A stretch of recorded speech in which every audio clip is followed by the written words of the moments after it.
Mimi nimekaa hapa kwa ajili ya kazi ya wachimbaji wadogo wadogo.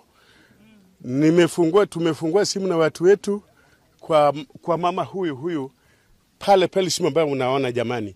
Tukafika chini, tukaanza kuchimba dhahabu, tukatoa siku hiyo tukachimba tu, na kwa ghafla tulisimamishwa na watu wa mining kwamba hatuwezi kuchimba bila barua.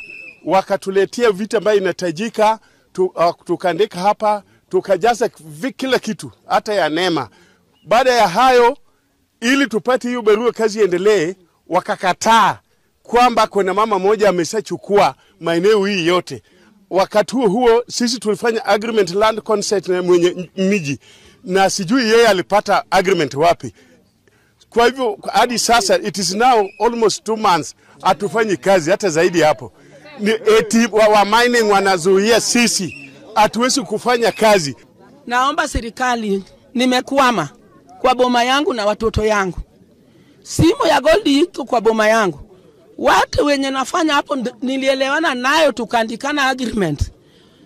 Kufika kwa mawe, mtu mwingine Evelyn Mtuku wametoka kwa boma yawe, wamekuja kusimamisha kasi, akafunga wafanya kasi yangu, wakapeleka kwa cell bondo. Ati wawezi kufanya hapo ni kwake. Hii area yote yenye tumeishi kwa ajili yake alikuwa amesa register na hatujui.